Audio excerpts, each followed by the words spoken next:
Salut les amis, on se retrouve pour une vidéo un petit peu différente de d'habitude. Donc je vais vous présenter mon imprimante 3D et je vais vous montrer toutes les modifications que j'ai apportées à cette imprimante. Donc ceux que ça intéresse pas, je vous invite à pas regarder cette vidéo, et ceux que ça intéresse, écoutez, je vais vous montrer toutes les étapes que j'ai fait pour upgrader cette imprimante qui est vraiment géniale. Donc vous pouvez vraiment faire toutes les pièces inimaginables.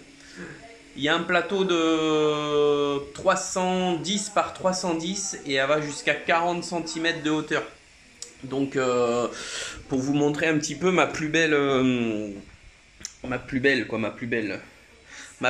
impression avec cette machine. Donc voilà la machine.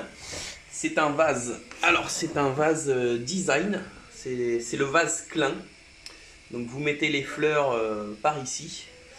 Et voilà. Et ça c'est fait en imprimante 3D. Donc c'est vraiment génial. Donc je vais vous montrer un petit peu vite fait ce qu'on peut faire avec. On peut faire tout un tas de choses. Moi j'adore les aliens. Donc je vous présente le petit alien qui est là.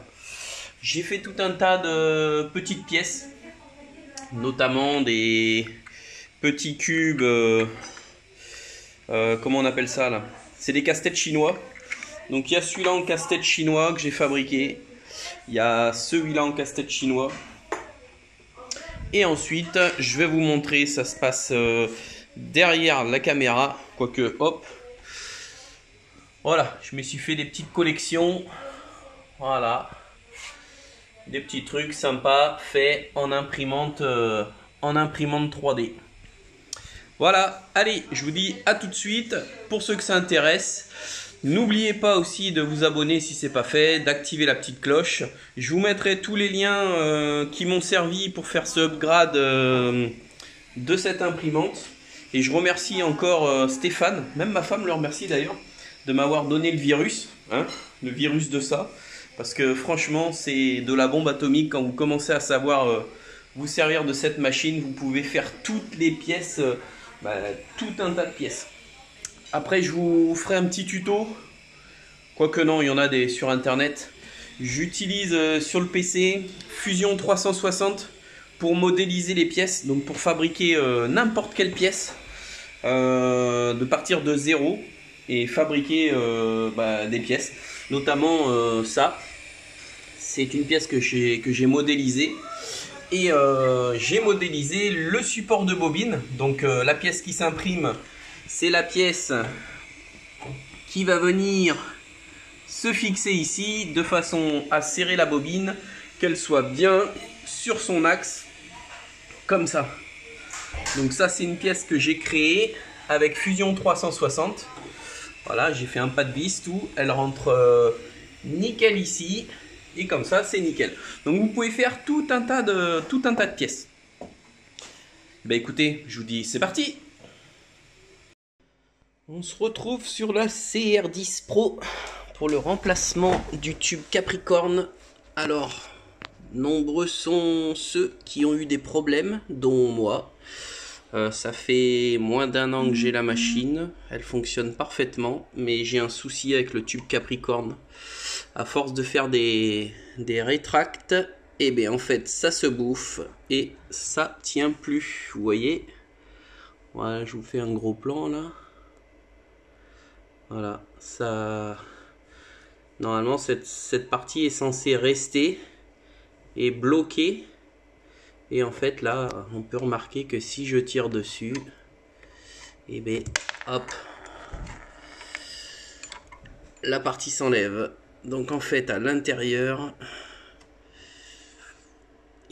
ça tient plus. Donc nombreux sont ceux qui ont des problèmes avec ça. Petite mise au point. Allez, mise au point, merci, voilà. Donc on peut remarquer le tube Capricorne qui est complètement bouffé. Ça, c'est à force de faire des rétracts. Donc pour remédier à ce problème, j'ai acheté un kit chez Hotens.fr. Donc je vous mettrai le lien de ce tube Capricorne. En fait, c'est un tube Capricorne magnétique. Je vous le présente. Voilà, il est fixé comme ça. Donc là, la partie est filetée. Voilà, eh ben, non. On voit la partie qui est filetée. Et en fait, le tube, c'est impossible qu'il sorte de son logement. Et de l'autre côté, c'est tout simplement un aimant. Et là, on a la partie qui se met dans l'extrudeur. Et on viendra coller notre aimant dessus. Bon, oh là. Alors, on prend cette partie-là, qu'on vient visser dans le corps de chauffe. Alors, d'une main, c'est pas facile. Attendez.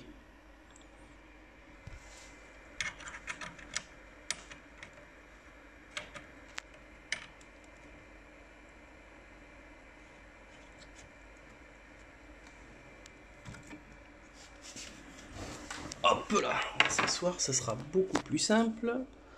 Voilà. Alors ça, je pense qu'il va falloir l'ajuster. Donc on met le tube, le petit tube Capricorne qui est fourni. On vient bien le mettre à fond. Et va falloir le couper. Non, il n'y a même pas besoin de le couper. Il se met nickel. Alors on s'est vissé ça à fond. Le tube Capricorne vient se mettre bien au fond. Alors je vous conseille de faire ça chaud. Ça facilite l'entrée du tube. Voilà. Donc là en fait je suis à fond, je peux pas aller plus haut. Hop, voilà. Le tube Capricorne, il est à fond.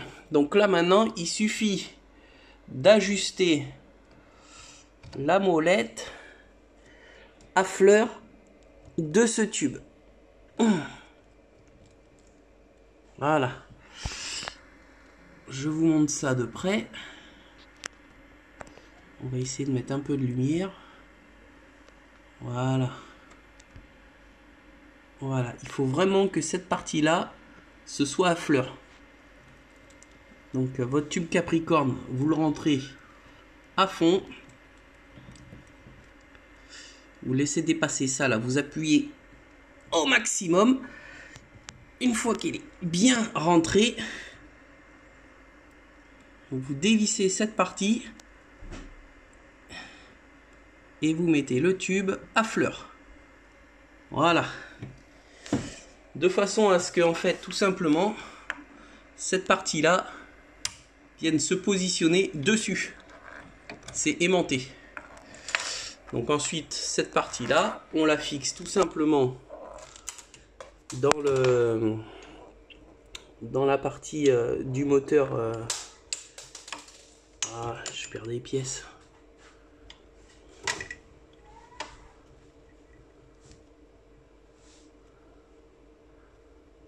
Hop là. Donc vous le serrez bien. Hein. On va aller chercher un outil pour bien le bloquer. Hop. Et vous aurez ça par la suite qui viendra pile poil dessus. Voilà. Et là, de cette façon, on n'a plus de problème de comment ça s'appelle. On n'a plus de problème avec le tube Capricorne en fait. Tout simplement. Allez, je vais visser ça à fond et je vous montre ça. Voilà, donc c'est monté. Alors je vous montre la partie aimantée. Et là-bas, on a la partie qui est fixée à l'extrudeur. Donc là, je suis en train de faire la pièce pour le upgrade de la machine. Je vous explique. Moi, sur cette machine, j'ai fait déjà pas mal de petites modifications. Notamment, j'ai un plateau de la compagnie Warbram. Et j'ai moi en plus rajouté un autre un autre Bultac aimanté. Donc si bien que j'ai les deux surfaces. J'ai soit la surface bien lisse ou la surface Bultac. Ensuite j'ai fait la synchronisation de l'axe Z qu'on peut remarquer ici par la courroie. Et j'ai mis des anti... alors on va essayer de tourner. Voilà, j'ai changé cette pièce là parce qu'il y avait des problèmes sur l'axe Z en fait sur cette machine. Et là ça empêche vraiment, comment on pourrait dire ça, des tout petits à-coups, des trucs là, c'est vraiment hyper rigide. Voilà. Et le dernier upgrade que je vais faire sur cette machine, donc moi j'ai mis déjà un capteur inductif, c'est même pas inductif, c'est capteur de métaux. Parce que le capteur d'origine est trop sensible et c'est un gros bordel. Et là je suis passé au BL Touch. Donc là je suis en train d'imprimer le support du BL Touch. Et je vous mettrai tous les liens dans la description si ça intéresse ceux qui ont la même machine que moi. Je suis un Canadien, je vous mettrai sa chaîne aussi. Il est vraiment sympa et c'est lui qui a fait toutes les modifications, il explique bien. Et j'ai fait que reprendre ce qu'il a fait pour upgrader la machine, sachant que là elle sera au maximum de sa capacité. Bon déjà c'est parfait, hein, mais là c'est vraiment, ça sera le top de chez top. Et en plus de ça, je vais passer avec la dernière version de Tiny Machine, avec toutes les modifications par l'Arduino et compagnie. Donc je vous inciterai à aller voir sa vidéo, c'est super bien expliqué. Et vous verrez, si vous faites toutes ces modifications sur votre machine là, après c'est un régal quoi, c'est le top de chez top. Donc là j'imprime la petite pièce pour le BL Touch. Et ce week-end normalement je reçois tout le reste de la modification, notamment de quoi virer le câble qui est là. Parce qu'il y en a qui ont eu des problèmes avec ce câble qui sort, donc la nappe chauffante qui casse à ce niveau-là et qui prend feu. Donc pour éviter ce problème, j'ai acheté un presse-étoupe et je vais faire un trou derrière et le câble il sortira bien derrière et il reviendra bien droit devant. Je vous montrerai ça. Et la seconde partie, c'est dans la machine, c'est le relais. J'ai acheté des petits écrous qui se fixent à l'intérieur de ça là, avec des quarts de tour. Et le relais en fait je vais le fixer directement sur la poutre intérieure de la machine pour qu'il refroidisse au top, que le refroidissement de ce relais soit au top. Je vous montrerai ça ce week-end. Donc là j'ai défait le dessous de l'imprimante. Alors qu'est-ce qu'on peut voir? J'ai défait le relais de la plaque chauffante, parce qu'en fait il est juste fixé sur deux petits points là. Et en fait moi je vais le fixer sur le rail, question refroidissement. Donc pour ce j'ai acheté des petits comment ça s'appelle, mise au point, voilà, des petits écrous qui se tournent un quart de tour. Voilà, bon j'ai dû adapter, hein, j'ai dû couper des vis. Et je vais vous installer le relais de suite. Donc voilà, je viens de fixer le relais sur la traverse dessous l'imprimante. Comme ça, le refroidissement, en fait, le relais, toute la partie du dessous touchera donc ce renfort là. Et ça refroidira beaucoup mieux que deux petits points. Tout simple. Voilà. D'ailleurs, il faut que j'enlève les trucs. Alors, pour le reste des modifs, donc effectivement, je vous avais pas montré la dernière fois, j'ai installé des petits ventilateurs Noctua. Tous les ventilateurs de l'imprimante ont été remplacés de façon à ce qu'elle soit beaucoup plus silencieuse. Donc j'ai mis des petits relais Buck dessus, c'est des petits convertisseurs de tension parce que c'est des relais en quoi, des relais, c'est des ventilateurs en 24 volts et il faut descendre la tension en 12 volts. Je crois que c'est un truc comme ça, ou faire l'inverse. Enfin bref, je vous marquerai ça dans la description en haut parce que je me souviens plus. Mais chaque petit ventilateur a son petit boîtier pour abaisser la tension. Ouais, si c'est ça, parce qu'en fait c'est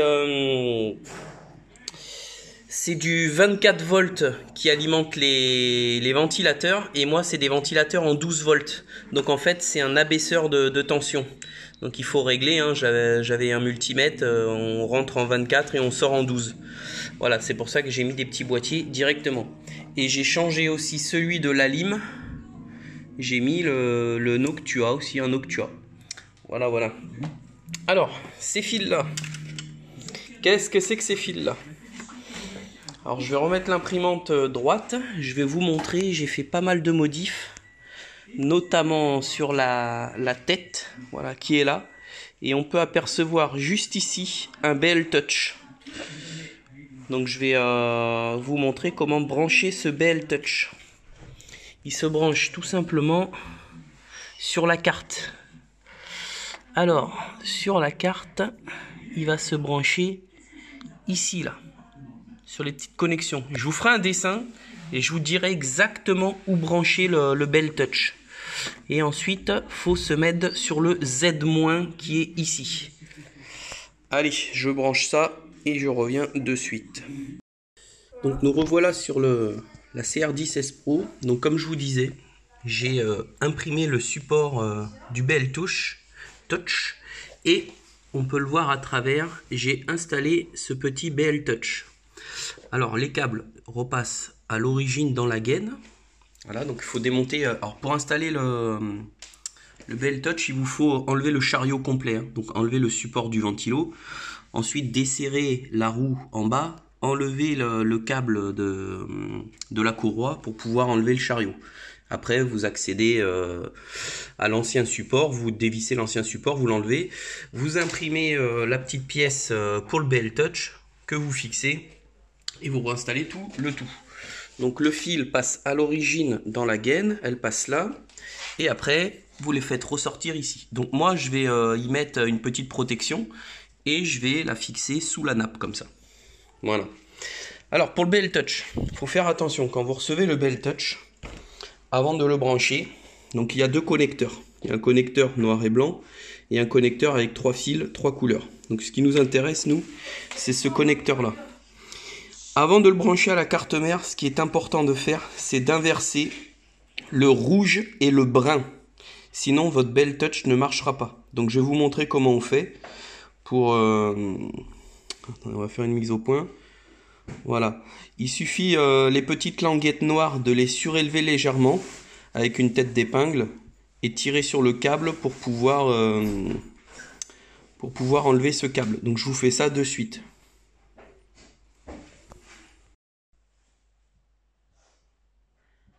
Alors, il suffit de passer l'épingle derrière, là, juste ici, là, en faisant attention.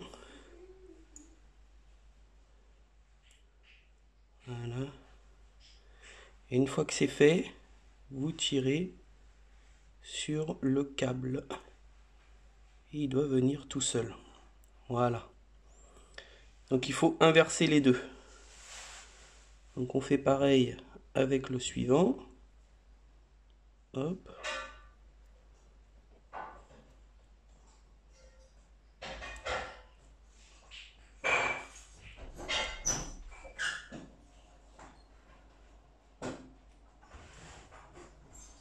Voilà.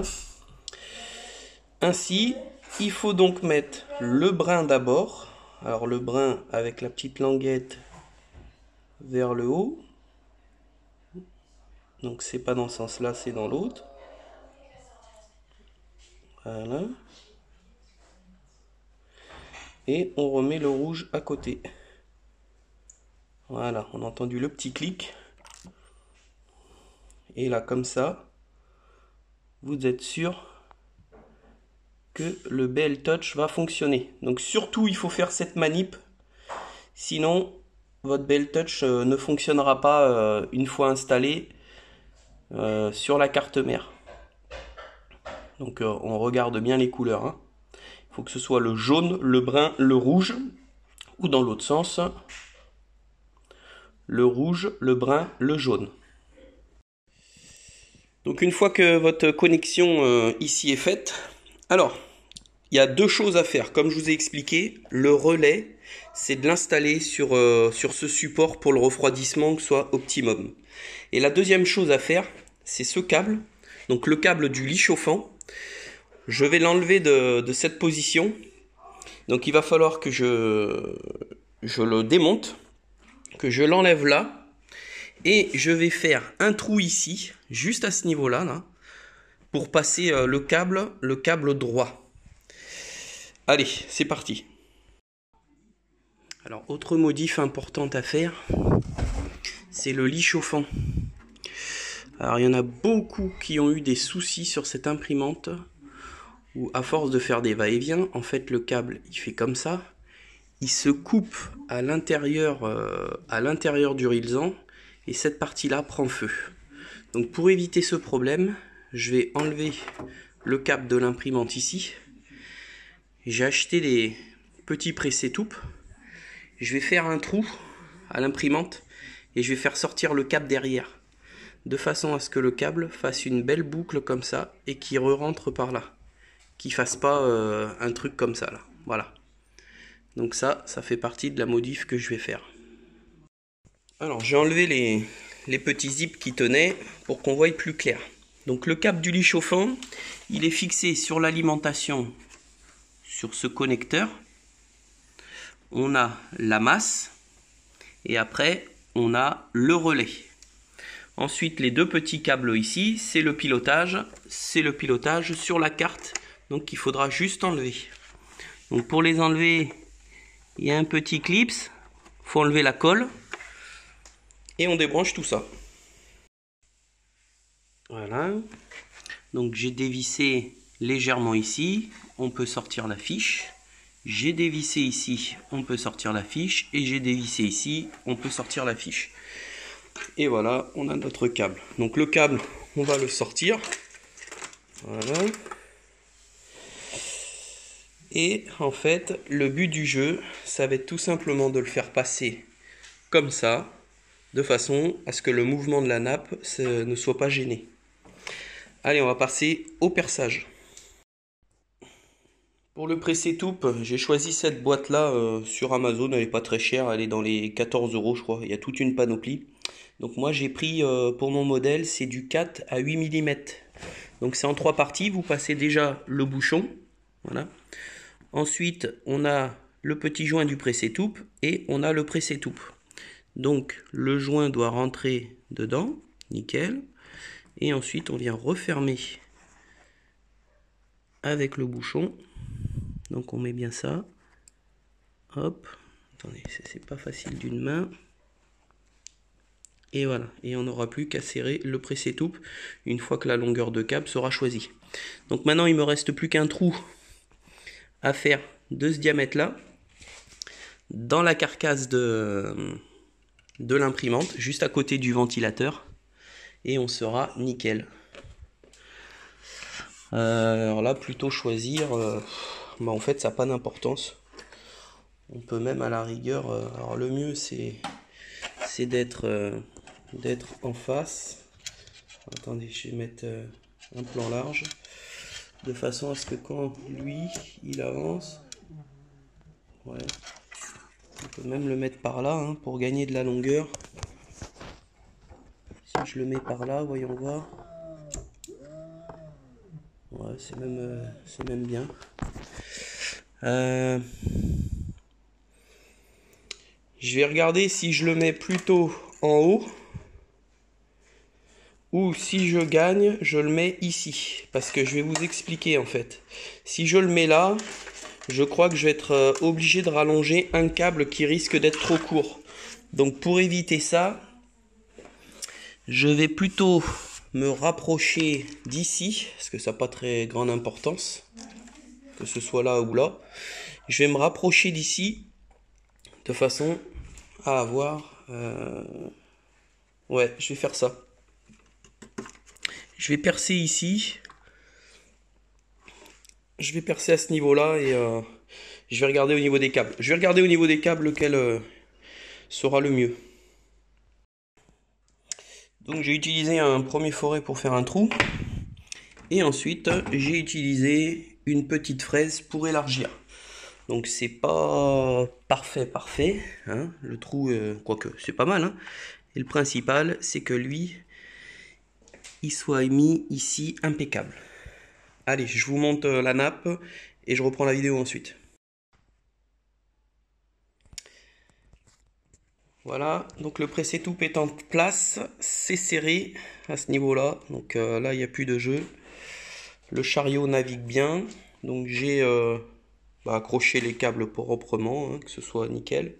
J'ai bien revissé à chaque endroit. J'ai remis le pilotage de la carte. Donc là pour le lit chauffant, c'est bon. Maintenant on passe au Bell Touch. Donc pour le Bell Touch, alors le Bell Touch, je vais passer les câbles. Alors les câbles du Bell Touch, on va les passer par ce petit trou ici.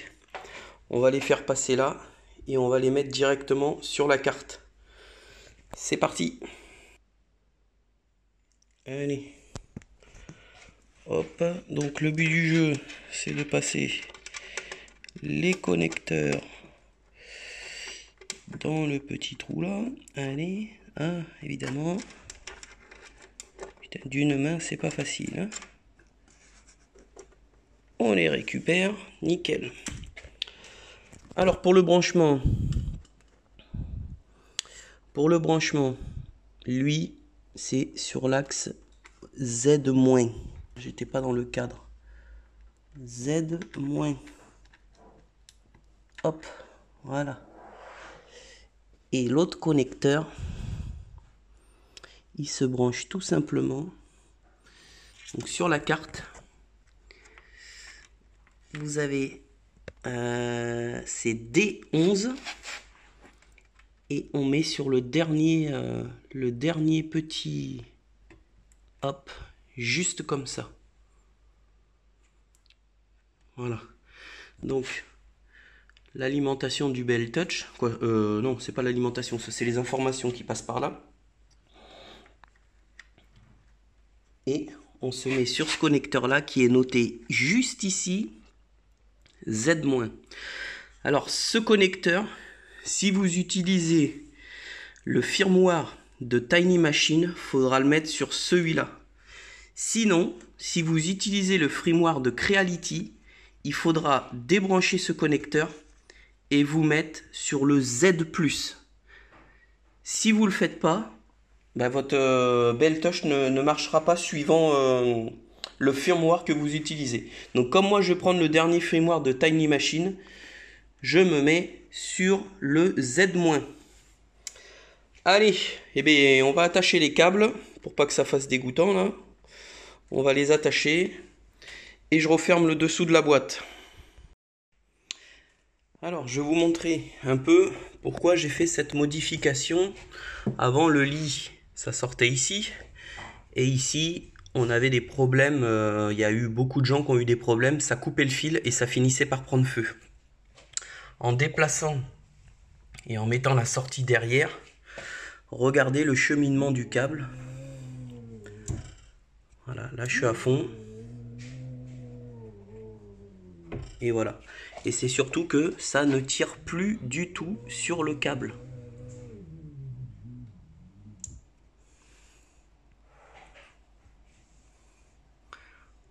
Voilà, attendez, je vais faire un petit zoom. Voilà.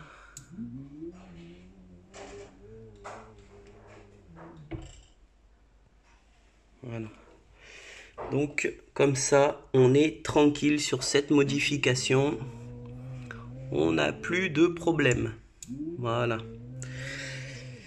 Donc maintenant, ce qu'on va faire, on va l'allumer pour la première fois et on va regarder au niveau du Bell Touch, voir ce qui se passe. Allez, c'est parti. Ah, déjà le Bell Touch fonctionne. Bon, là je suis à l'ancienne version de Tiny Machine, donc on va modifier tout ça maintenant à l'ordinateur. Donc ça, je vous mettrai le lien directement de la personne qui a fait cette mise à jour là, qui a fait cette mise à jour. C'est grâce à lui que j'ai pu faire ces modifications sur l'imprimante. Et il a fait un tuto pour comment flasher son imprimante CR10S Pro. Et ben, je vous mets directement dans la description sa chaîne. Et c'est sa dernière vidéo qu'il a fait. Et c'est très bien expliqué. Et il y a tout pour vous puissiez le faire vous-même. Avec les liens de téléchargement. Il y a deux petits logiciels. Il y a un petit logiciel à télécharger. C'est un Arduino. Pour pouvoir changer des lignes de code. Et après, injecter tout ça à la machine. Donc je fais tout ça. Et je vous retrouve dès que c'est fait pour les premiers essais. Alors je tenais juste à vous signaler quelque chose à propos du BL Touch pour qu'il fonctionne. Parce qu'en fait, dans ma première vidéo, dans la vidéo, vous allez voir, il faut impérativement, et j'avais complètement oublié de le mettre, à l'intérieur du sachet, il y a un tout petit shunt. Alors, donc je vous remontre. Hein. Donc je suis bien branché, donc on a bien inversé les câbles, je suis bien branché ici et je suis branché ici sur le Z- pour le logiciel de Tiny Machine. Alors maintenant je vais vous montrer, il y a un shunt à mettre qui est important, sinon votre BL Touch ne fera jamais le Z-Home et vous allez écraser la tête sur le plateau. Donc pour éviter ça et faire le Z-Home, je vais vous montrer où mettre ce petit shunt. Voilà, donc on se retrouve de l'autre côté de la machine. Donc il vous faut enlever le petit capot. Vous rappelez que quand vous avez votre capteur d'origine, donc ça c'est pas le capteur d'origine, hein. Moi j'avais mis un capteur de métaux parce qu'il est vachement plus, il était mieux que le capteur d'origine. Donc ce petit embout là, il était mis ici là, où il y a le petit truc noir, d'accord? Donc ça vous l'enlevez. Et en fait, ce qu'il faut penser à mettre, c'est ce petit shunt noir. Je vais essayer de zoomer. Voilà. C'est ce petit shunt noir à mettre impérativement ici. Donc je vais essayer de me mettre bien en face. Et il faut le mettre, donc vous voyez, Z-. Donc sur le connecteur, attendez, je vais essayer de mettre mon doigt. Sur le connecteur qui est ici, Z-. Et il faut le mettre sur la partie droite. Si vous ne mettez pas ce shunt, le BL Touch ne fonctionnera pas. Et vous pourrez faire ce que vous voulez, il n'y a rien qui fonctionnera. Donc n'oubliez pas de mettre ce petit shunt à cet endroit-là. Attendez, je vais essayer de mettre de la lumière, voilà. Et le mettre comme ça. Si vous ne le mettez pas, de toute façon, votre BL Touch, il va s'allumer, hein, il va sortir.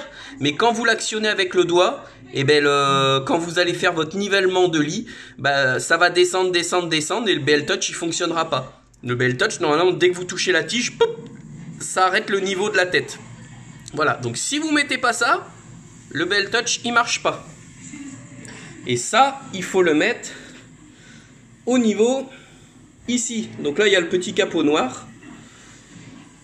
C'était juste pour vous dire ça. Parce que moi j'ai fait la bêtise, j'avais pas mis le shunt et mon BL Touch il fonctionnait pas. Donc ma tête elle s'est écrasée plusieurs fois sur le lit. Et j'ai dit putain merde, le BL Touch il marche pas, c'est de la merde. Et en fait je suis allé voir d'autres vidéos. Et dans une autre vidéo il montre ce shunt que j'avais complètement oublié de mettre. Voilà, allez on passe à la suite. Voilà, on vient de la carte, j'ai mis le G-code pour enlever toutes les valeurs, pour remettre tout à zéro. Donc là, comme vous pouvez voir, on est tout à zéro. Et on est prêt à envoyer le leaving. Alors dans un premier temps, on va faire auxiliaire. On va mettre le lit parfaitement droit. Donc on va faire les 4 points. Voilà. On met les 4 points parfaitement droits. Et une fois que c'est fait ça, on lance le leveling. Donc là, on vérifie notre...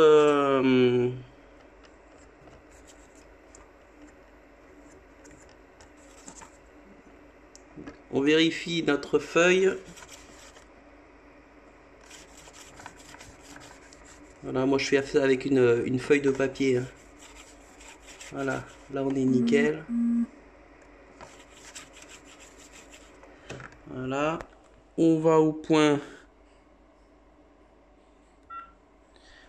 numéro 3. On vérifie bien une fois qu'il est en place. Voilà, donc là ça touche, mais il faut... Ah, c'est dans l'autre sens. Voilà, nickel. Point numéro 4.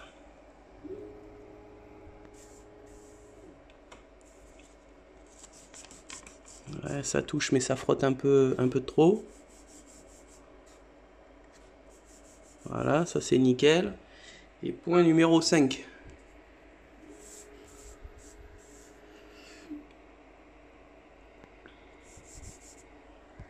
Donc là, il faut lever un peu.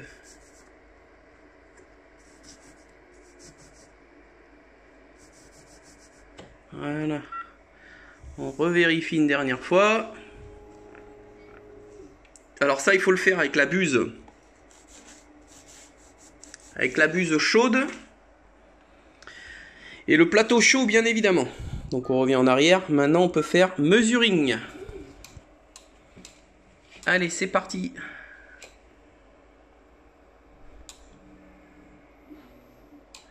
Donc là, comme vous pouvez voir, donc il mesure le plateau, mais on n'est plus en 16 points avec ce firmware. On passe à 25 points. Donc c'est, on va dire, beaucoup plus précis. Donc on va lui laisser faire ses 25 points de mesure sur le plateau. Et dès qu'on arrivera au dernier point, je vous montrerai pour régler le Z-Home. Allez, à de suite. Juste, je vous dis là, pendant qu'il fait ses points, en fait, je vais m'imprimer une petite pièce là. Parce qu'en fait, les câbles, ils passent, mais ils touchent directement la ferraille et moi, ça me plaît pas. Donc, je vais modéliser un petit rectangle où les câbles, ils seront bien au milieu comme ça. Et ça touchera pas. Donc, je vais faire une petite modélisation et je vais imprimer la pièce. Donc là, on est rendu... hop, voilà, on est rendu au 15e point. Donc il a fait un peu plus de la moitié. Allez, on se retrouve dès que c'est terminé. Donc là, il fait son dernier point. Et voilà, donc là, on a la hauteur du plateau. Donc là, il va venir se mettre ici, mesurer le point initial, le Z-Home. Hop, le Z-Home. Voilà, donc maintenant on va régler le Z-Home. Pour régler le Z-Home, il suffit tout simplement de descendre et de mettre, donc moi c'est pareil, mon Z-Home, je vais mettre la petite feuille. Voilà, dès que ça touche.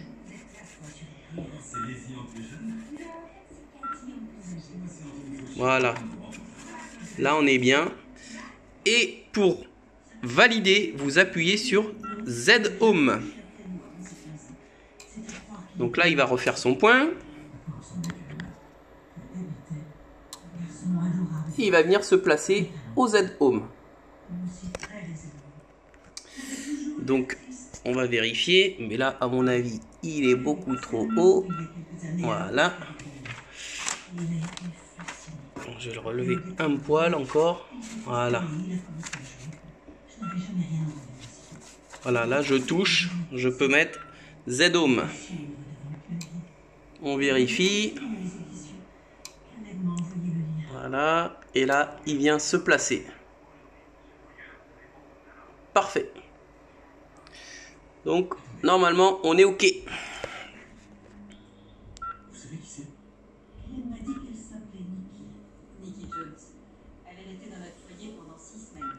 Elle est partie il y a quelques jours. Vous savez où elle est allée? Pourquoi elle est partie? Si elle avait de la famille? On vérifie pour voir le Z-Home.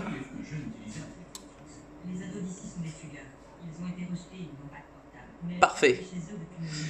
Donc là, on est tout OK. On peut balancer une impression pour essayer. À de suite.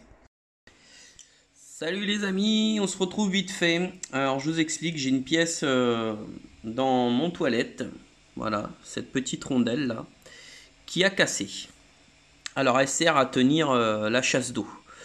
Et plutôt que de changer tout le système, parce que forcément ça ne se détaille pas, et bien je vais la créer avec le logiciel Fusion 360 et on va l'imprimer ensemble. Donc cette pièce-là, elle est faite normalement une partie, hein, c'est une rondelle.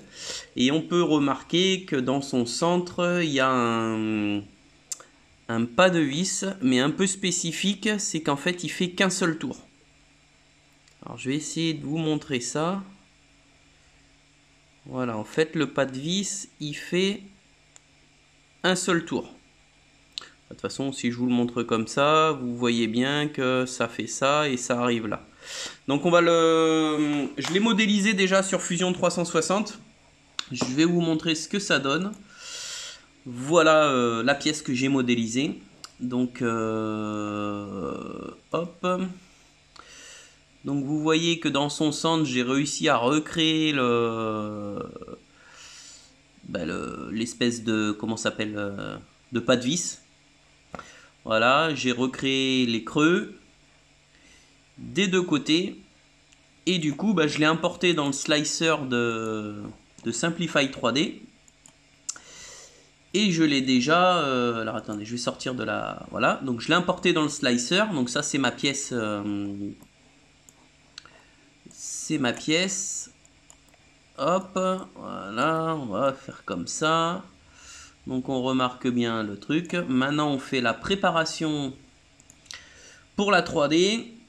Donc j'ai dû mettre des supports en dessous parce que bien évidemment, quand la pièce est posée à plat sur un plateau, pour imprimer les parties dans le vide, il me faut des supports qui sont modélisés de cette manière-là.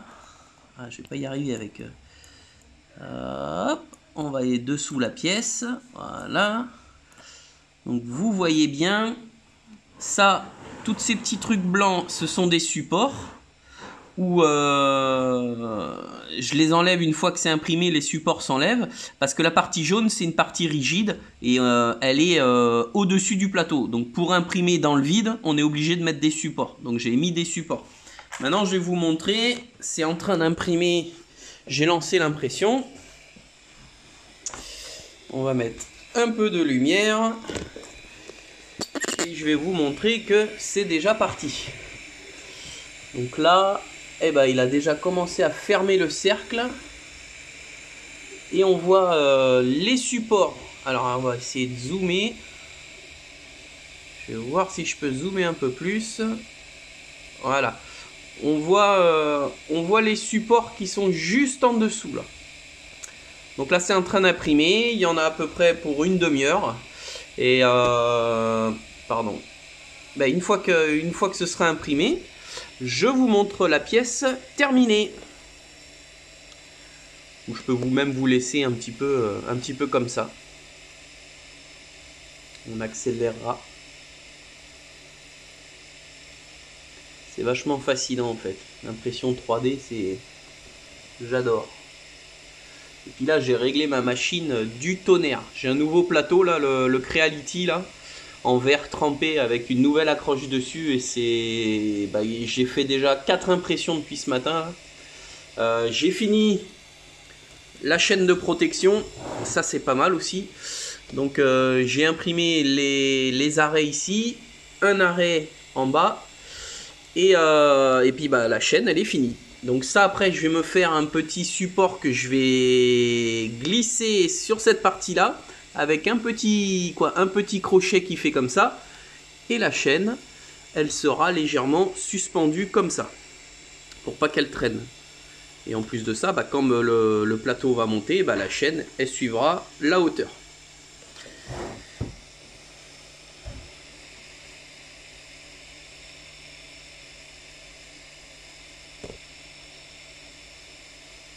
J'adore regarder ça, ça m'éclate.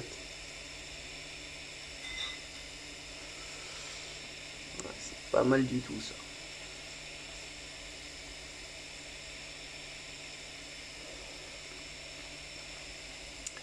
Allez, je vais couper et je vous montre une fois que la pièce sort de l'impression. A tout de suite.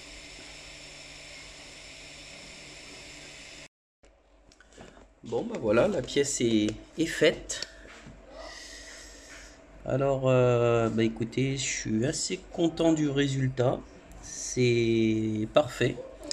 maintenant on va laisser refroidir le plateau parce que tant que c'est chaud, je veux pas utiliser de spatule pour rayer le plateau. Donc je vais attendre que le plateau refroidisse. J'enlèverai les supports et on essayera la pièce ensemble. Voilà, je viens de décoller la pièce. Donc maintenant je vais enlever, voilà, comme je vous disais, la partie en dessous, les supports. Parce que vous comprenez bien que comme il y a une surface comme ça, et ça ne peut pas imprimer à plat, on ne peut pas imprimer dans le vide. Donc j'enlève les supports et on se retrouve de suite pour voir le résultat. Mais là déjà je suis super content, l'aspect il est nickel. Alors voilà la pièce terminée. Donc ça c'est le côté qui va être côté rondelle. Et ça c'est la partie où il y avait les supports. Donc ça c'est pas très important. Donc on peut voir le filetage qui s'est créé à l'intérieur.